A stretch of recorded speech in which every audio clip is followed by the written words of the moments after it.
What might just be going on with you there, and how the hell are you making it? Thanks for tuning in to Crash Bang Boom Podcast. Today's guest is Chris Hawthorne of Hawthorne Drum Shop in Pittsburgh, Pennsylvania. Similar to the manufacturer discussions I've had previously, I wanted to reach out and hear more about vintage gear and any crazy stories with refurbishing older kits, as well as any crazy stories associated with said kits. So that brings me to talking to drum shops, which I'd like to do more of going forward. And that, of course, is where Chris from Hawthorne Drum Shop comes in. He and I were able to touch on what got him into selling drums, some of the more rare and beautiful drums, as well as his personal favorite era, and some of the cool Japanese kits that he's collected. So I hope y'all dig it. Shout out to my sponsor, New Orleans Record Press. If you're looking to release vinyl for your project, going over to NewOrleansRecordPress.com for all your mastering, lacquer cutting, lacquer plating, design, more mastering, packaging, and more options. They print both 12 and 7-inch records in 120 and 180 gram variants, and they do smaller runs and larger runs up into the thousands. They could even turn around smaller runs quicker than most in the industry. So reach out to them if you're looking to do any and all of that stuff. Hit them up, and that's NewOrleansRecordPress.com.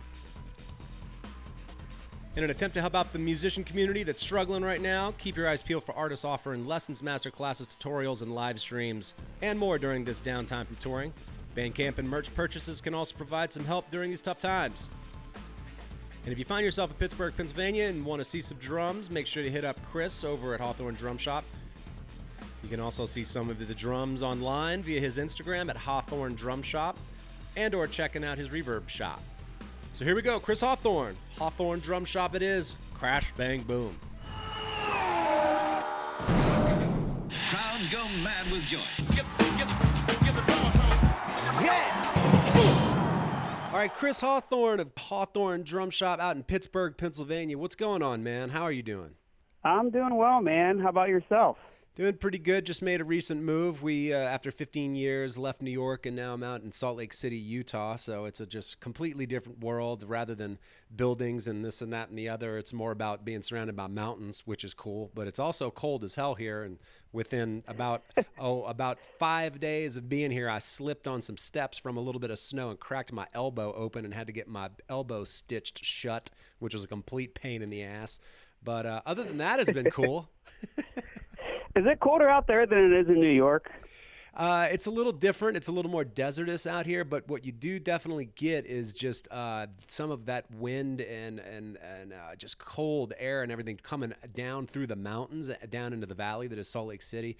And then not that far off, you have the Great Salt Lake there as well. So if you go out towards that way, then I suppose then you have that cold ass, wind ripping off of a lake as well. So it's pretty damn chilly as far as I can tell, man. Oh, I've been to New York, not a lot, but it seems like every time I went, it was always like the winter. Yeah. And it was just it's cold in Pittsburgh, but it was just always, I think it's the wind. Oh, yeah. It's so bitter cold. Totally. So, yeah, just in looking at how obviously all this COVID madness has affected businesses and whatnot, did Hawthorne Drum Shop have to shut its doors at any point, or have y'all managed to at least stay open with minimal people coming through, or how's that been working out for y'all? So my model's been different. I've operated under an appointment type kind of model thing over the last few years. Yeah. It's only really been me. I hired a part-time employee this summer who comes in 15, 20 hours a week and helps me clean the parts and kits and all that stuff and just do general stuff. But for the most part, it's been me since I started. Yeah, I started at my house, and then I moved to a warehouse space, and then I had an issue with the landlord immediately after I moved in there, so I had to move to another warehouse space. So it's kind of I've been building, kind of growing and building up inventory.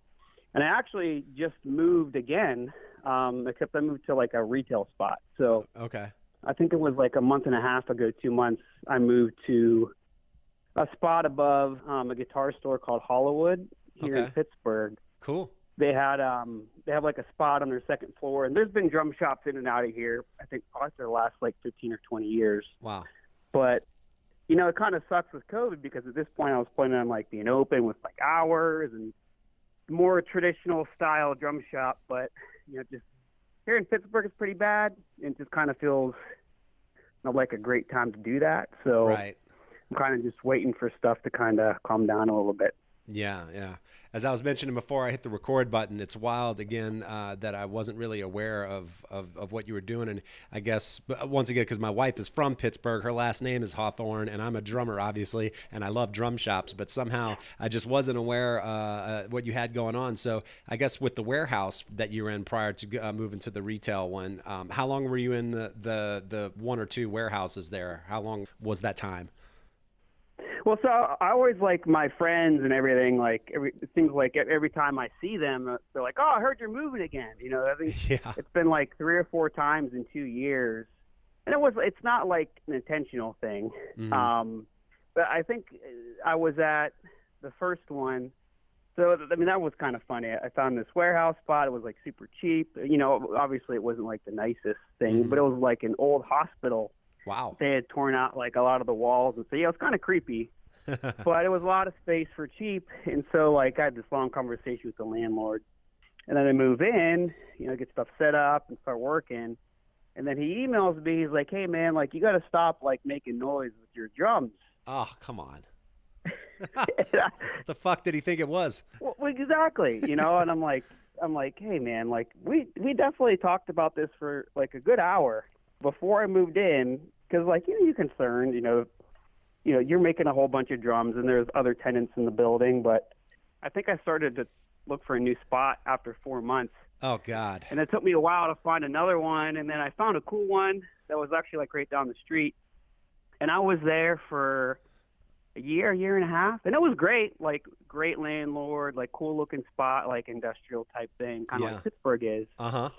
And then unfortunately the drum shop that was in here before me, they had to close up because of the pandemic, and this spot opened up, and you know, it was kind of one of those things where it was like the right situation. So Right. moved everything again and moved in here. So Wow. Well, congrats on getting into a retail space, man. Is it having not seen it, is it a pretty tight space, or do you got, because I mean, you have a good bit of kits and snares and everything else from what I can see. no, I mean, I think it's bigger than my other one. The thing about the other spot I was in, it was like I had like my workshop area and then like this quote unquote showroom area in the same like room. Uh-huh. So stuff would kind of spill over, and it frankly was really messy. Yeah, I bet. But this I have like there's a partition, like a big wall, and then my workshop's on the one side, and then I have the showroom on the other side, and I think it turned out really nice. It's like it's not as I don't know, like cool. I don't know if you want to use that word as the other spot. Like I got carpet and like there's ceiling tiles and whatnot, but I think it turned out cool. Nice. Well, yeah, congrats on that, man. Have you always been into vintage drums, and then that's ultimately what led to you kind of, amassing all of these and then getting to the point where you could actually start turning some of these around and selling them and doing everything else with them? I mean, to be honest, no. I kind of have like a weird history with like music and drums in particular. I think I started playing when I was 13. Mm-hmm. And the only reason I started playing drums was like a buddy of mine got a guitar and then had a couple other people who played guitars. And I frankly knew nothing about music. Like, I remember at one point I like learned like what a chord was, and that like music was made of chord progressions. It sounds like ridiculous to not know that. But I knew nothing about music, and like I got a drum pad and took lessons. And then I played in bands for probably, I don't know, 6 to 8 years or something like that. Gotcha. But I got my first kit, like my first real kit was a Tamistar Classic. Uh-huh. I remember walking in the shop, and it was like in the window. And I didn't know anything about drums. I'm like, well, that one looks cool. And so they ordered me the kit, and I played that for probably 6 years. And then I don't know why, for some reason I like saw a video of somebody playing like a Vistalite kit on YouTube. I'm like, that's kind of cool. Uh-huh. And I went down like this like rabbit hole of like these Vistalite kits, and then you get something in your head. And I just happened to like post on one of these like local gear trading groups on Facebook, say, hey, I got like this Tamistar Classic, I'm looking for a Vistalite kit, like not thinking that anybody would want to trade. And this guy hit me up. He's like, yeah, I got this black Vistalite kit, I'll trade you. So I went over to his house, and it was like immaculate. Yeah. Like 26, 13, 16, 18 super clean. I remember like sitting down behind it, and like I'm not a tall guy. I'm like 5'7", Yeah. and the bass drum like felt like it was up to my neck, and like this is like kind of wild. And I guess like that's kind of where it started. I had that kit, and then I traded or sold that one, and it kind of just like I kept getting all this stuff because you're training up to the next kit. Mm-hmm. You know, it was never anything like intentional. It was just like a hobby. You know, then it kind of turned into something more than that. Obviously, yeah, man. When you mentioned that Vistalite kit or Vistalite kits, plural, that you had, were any of those like pre-mid 70s? Because I actually have a clear one that's sometime pre-mid 70s because I know the 12-inch Tom has the smaller lugs than the 13 and the 16, and I know post 75 they actually increased that lug size to where all of them matched. So it's sometime pre-75. I know that much. Yeah, I mean it was definitely like an earlier kit. Yeah. But it was a 13, and you know, maybe later on they put small lugs on 13, but for the most part they'll take like a large lug. Gotcha. But you know, it had the pointy corners and you know the skinny spurs and all that stuff. Oh yeah. And again, back to that, I didn't know anything about this. I'm like, oh, this is cool. It's acrylic. It's big. You know, it's got this like really what I thought was like a skinny bass drum because I was playing, you know, a kick drum that was like 20 inches deep. Oh God. So, yeah. You know, it's funny. Like I can't. You know, and you sound like you got your nose like up in the air. Like, oh, I don't play these long bass drums anymore. Uh-huh. You know, for me, that was kind of like a new world, I guess. Sure. And I think the next kit I got, I was like on Craigslist, and there was like this old like white rocker Ludwig kit. Uh-huh. And it was like super cheap. I'm like, well, I'll just buy it and clean it up. And like I bought it, cleaned it up, and I was playing at a local church at the time, and I brought it in there. I'm like, this doesn't sound bad. Yeah. And you know, it was kind of. Then I traded that for like a big Tama kit. Mm-hmm. I think that's probably the way that it starts for, you know, a lot of people. Absolutely, man. Well, what are some of the more strange drums that have come through your doors? I know I can't remember if y'all had one of those Trixon freaky bass drum shaped kits that were around. Have y'all gotten any of those at any point? Trixon. Oh yeah, I'd never had one before. Uh-huh. I mean, I guess you could say they're rare. Like it's not like they come up all the time. Yeah. But you know, you see them at like trade shows and other shops have them. But I went on vacation this summer to the beach, and it was like the only time in the last like year that I've been like out of the state, other than like running like over to Ohio Uh-huh. to like get drums and stuff because I'm like Yeah. right on the border. Right. But you know, anytime I go somewhere, I'm always like, oh, I wonder if there's any like cool drum shops or like you look on Craigslist and all that stuff. Uh-huh. And I was like, the day before we were leaving, this like Trixon kit popped up in like the middle of PA, and I was down in Delaware. That's kind of cool. And like the more I thought about it, and like it was kind of wrecked, like some cracks in the wrap and missing parts and all that stuff because, you know, kind of the way, especially the hardware on these, Uh-huh. not the most reliable. Right. But the more I thought about it, I'm like, man, I really want to like have that kit. So like we took the long way around home and stopped off at this guy's house and picked it up. And it actually had a second bass drum that I sold separately from the kit. Oh, but, wow. yeah, it's a super cool kit. Like I remember like I posted it on like my personal Instagram, and like all my, you know, friends and family that like don't know anything about drums were like, that like seriously melt? Right. I mean, it's what it looks like. Yeah, but you know, but yeah, it's a really cool, it's a unique design. You know, I don't know how functional it is. I was about to say, yeah, I mean, like, what if you even like pop a bass drum head? Is it not a nightmare to get another bass drum head for those kits? Well, Rima makes. Oh, they do. Okay. They're super expensive. They I think they're have like to be. $200 a pop. Wow. But Vox actually just reissued these. Ah, okay. The heads on this one actually are newer. Gotcha. It's like there's, you could tell like the Trixon logo was just a sticker, and so that kind of makes me feel a little bit better.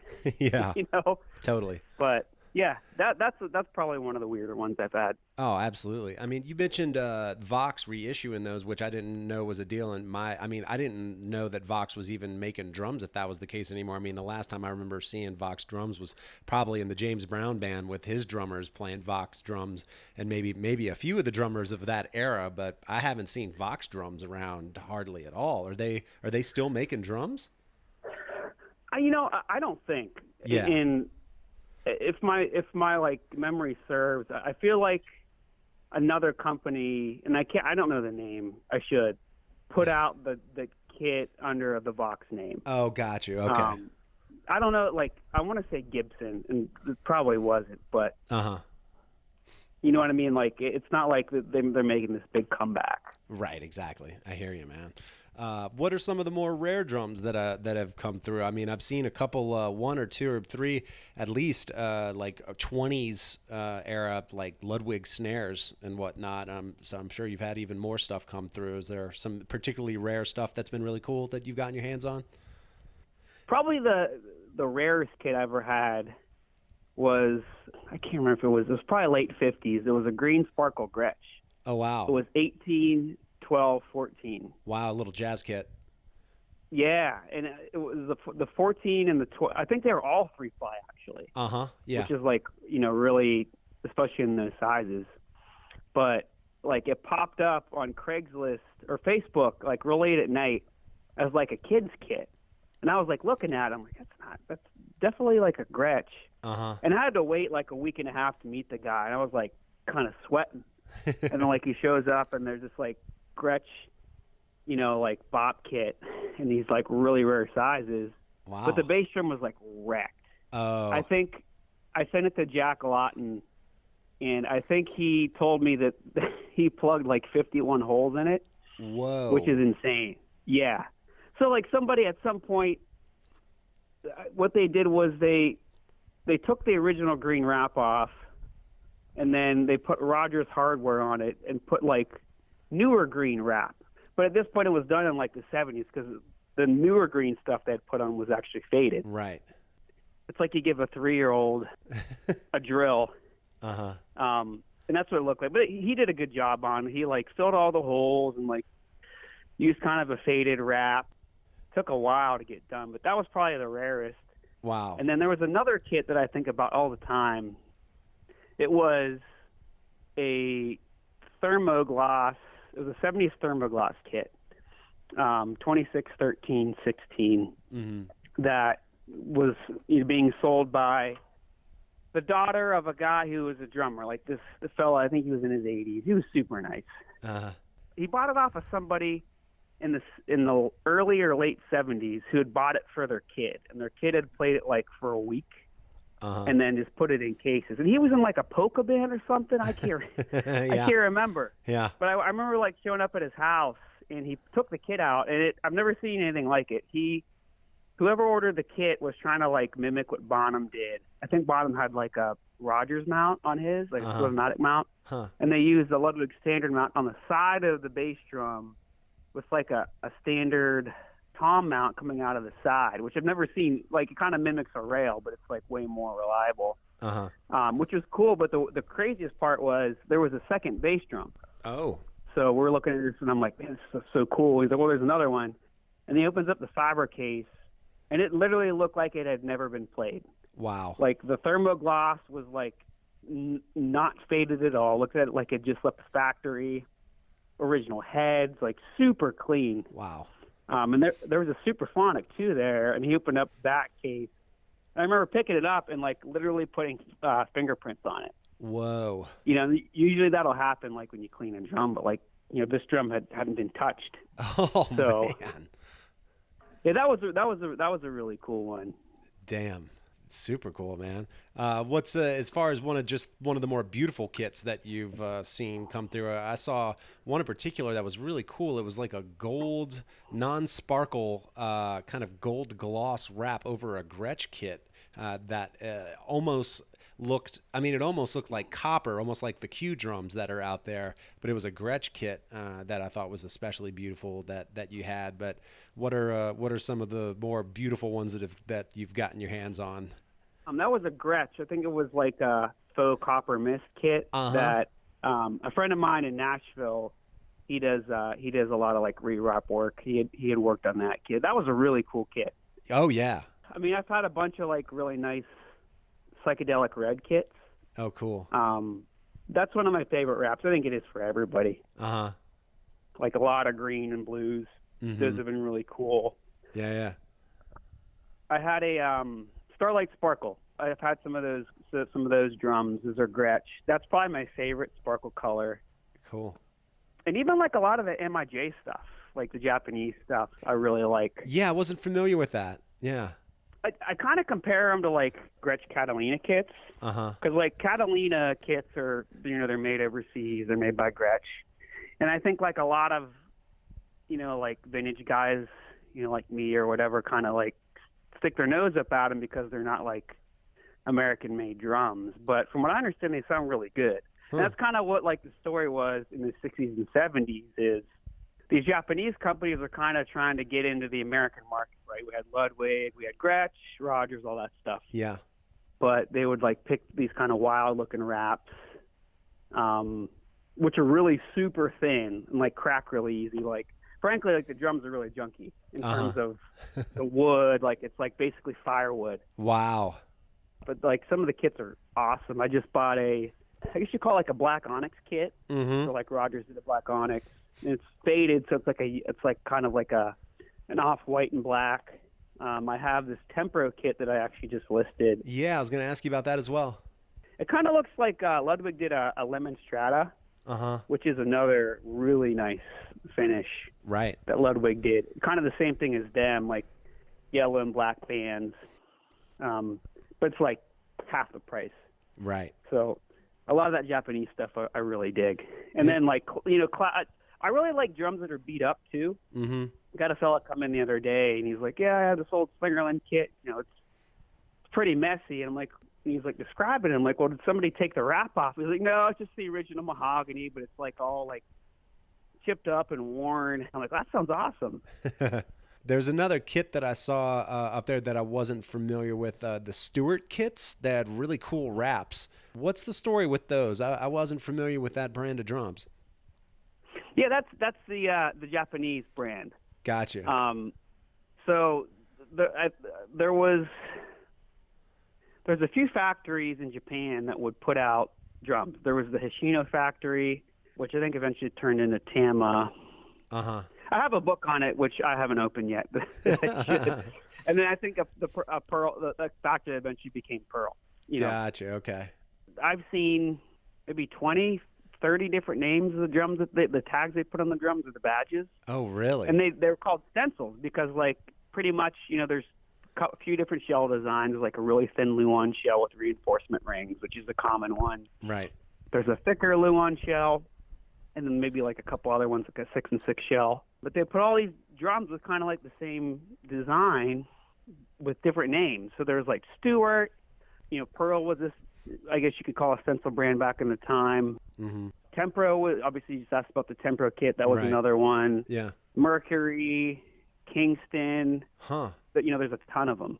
Interesting. Yeah, but in reality, they're kind of like the same drums. That's why I guess somebody along the line started naming them stencils because like somebody just cut them out with a stencil. Yeah, right.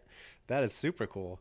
Yeah. You mentioned a couple of interesting stories attached to drums, but is there any particular crazy story associated with a kit or a particular drum that's come through the door where, because I mean, you got to figure some of these kits that have been around for as long as they have, whether hopefully the owner knows some of the history on them, but you would imagine some of these kits have seen some wild shit in over, all these years.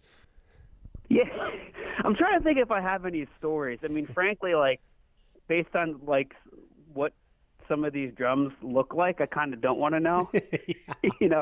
Yeah, right. You come in and there's like a ton of water damage or beer stains, or like I was just working on this WFL kit in Black Diamond Pearl, and I didn't even notice when I bought the kit, but like under one of the leg mounts there's like 3 or 4 big like holes, which it looks like somebody like took like a cigar or cigarette and like put it out on the wrap.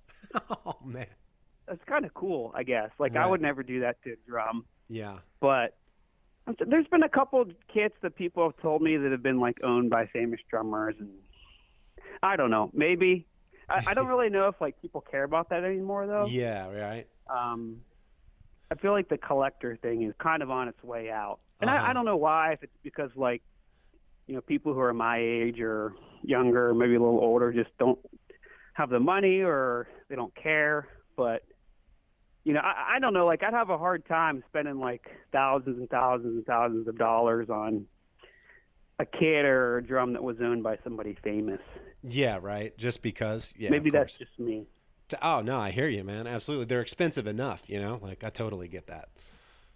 Well, like I mean, I'm trying to think like what that Ringo Jazz Fest sold for. It had to have been like $3 million. It was like it was an obscene amount of money. Obviously somebody who's rich is going to buy that, but I don't know. Like, what do you do with that? Like, I've always kind of been like, if I'm not playing something and it's just sitting there, and if it's something that doesn't have sentimental value, like I have a few drums that were given to me or owned by people that like I really look up to or respect, or I have a few of those things, but I've never been much of like, I'm going to collect this color or this brand, or I need to have this or that. Mm-hmm.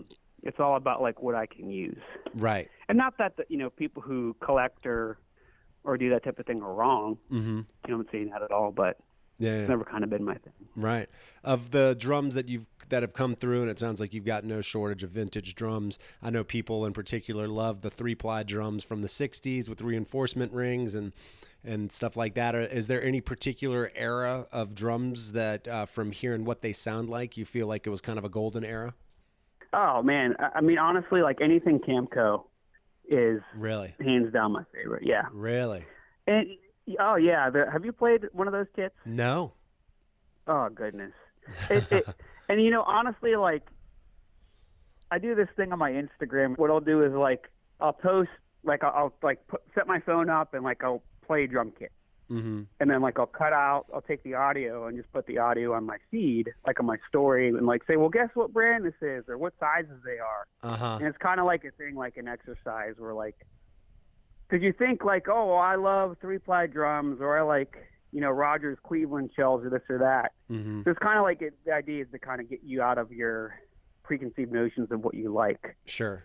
But for me, like, man, there's never been any doubt on any Camco kit that I've ever played that, like, man, this is like a special drum. Really? Yeah, they're just great, man. I mean, they tune up, they tune down.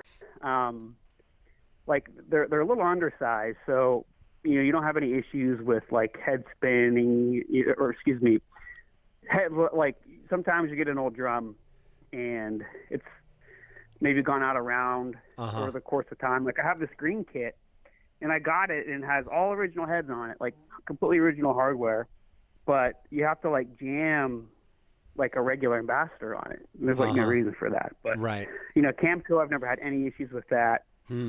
I don't know, it's just something about those drums that are special in my book. I'm not really even familiar with the story behind Camco drums. Well, like where were they made, and was there a particular era where they were made? When they were made, rather? So from what I understand, the company started, it was called George Way in the 50s. Gotcha. And that was like, George Way drums was the thing. And it's weird because like those, in my experience, those don't seem to be as desirable as Camco. And then, so it started as George Way, and then at some point they changed their name to Camco, and they were made in Oak Lawn, Illinois. And that was in the 60s. And then they moved to Chanute, Kansas, and then they moved out to L.A. And then a company called DW bought that company called Camco. And so Camco eventually became known as DW, and it kind of inspired what DW is now. So like those turret lugs you see on a DW are the same ones on Camco. Gotcha. Right on. Yeah, I'll have to look more into those kits, especially knowing a little bit more of the history on them now, and kind of look into just tonally what they sound like, because it sounds really interesting, man. It's funny because I know a little bit about vintage drums. I have a few of them myself, but I just wasn't familiar with that. So I'll definitely have to keep my eyes open for them now that I know about it.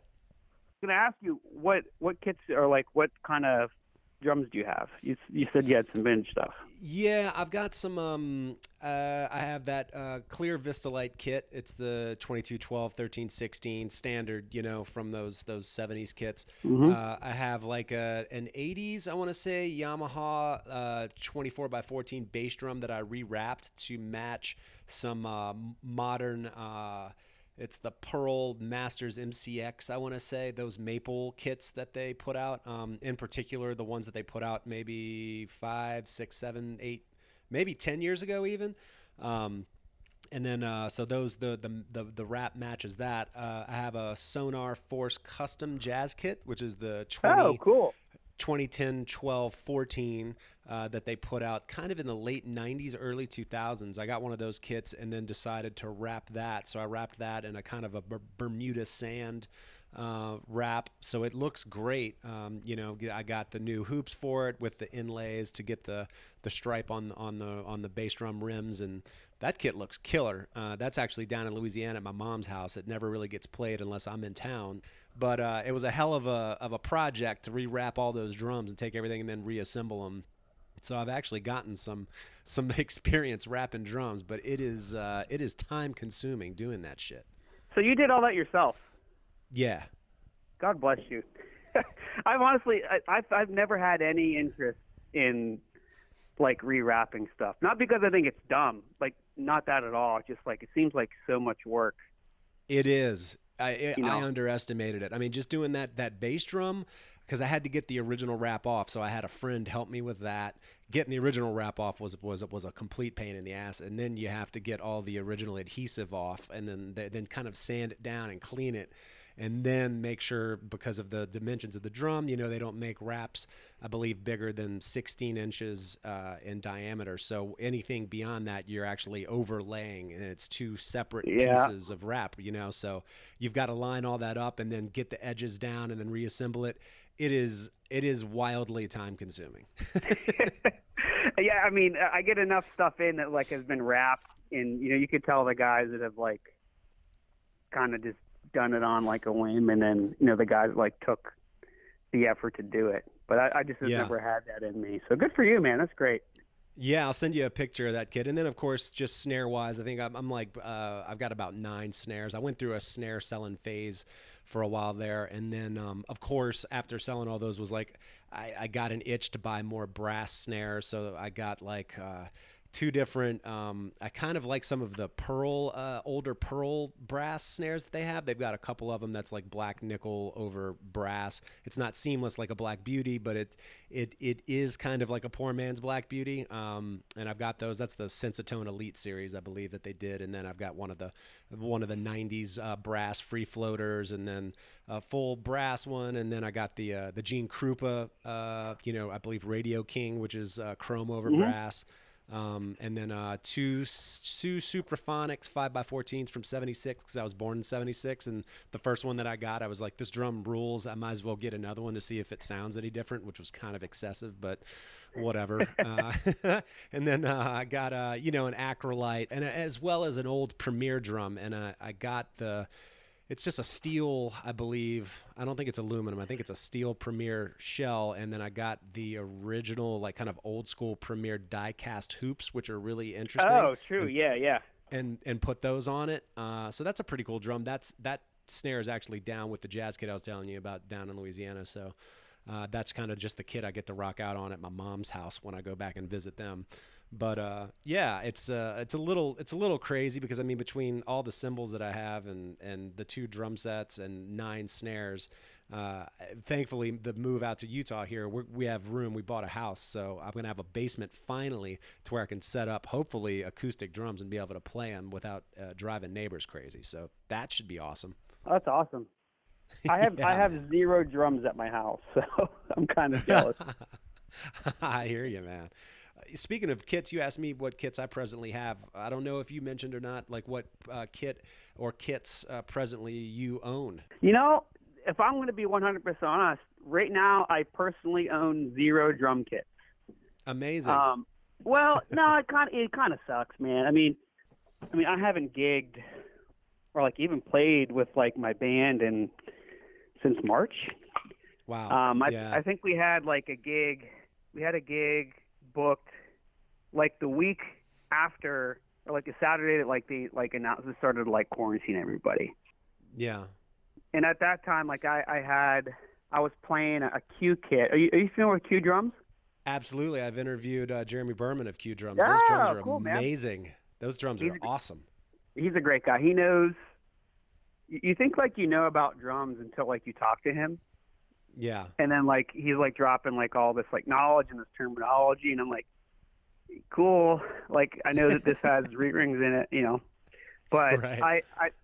I've been like a huge fan of his drums for like the last probably 5 or 6 years. Absolutely. So I had a copper kit that I had originally, and then I sold that and ordered something a little bit smaller. You know, because my band, when we play like really small bars and clubs, right. So I got a 22 by 12, 9 by 13, and 16 by 16 stainless kit from him, which was super awesome. Sounded great. It was a beautiful kit. And then like the pandemic hit, and like I'm like I don't. And it was like starting to drag on, and like it wasn't looking good. So like this was probably like May, and like they're talking about like we would have to quarantine till like the end of summer, and then right. You know, I started like reading articles like, well, you know, it might be like even longer than that. I'm like, what am I going to do with this? You know, and I was like trying to build up my business and trying to invest in new inventory. So I sold that. And then I'll probably order another one whenever like gigs happen again. But right now I like just like playing on, I have this Vistalite kit. It's actually the same that you have. It's 22, 12, 13, 16 clear. Yep. That I bought. And I don't know, I've always been attracted to Vistalites, just maybe because it was my first kit. But I know for me, I think like they sound really good. There's a lot of people that I know who hate them.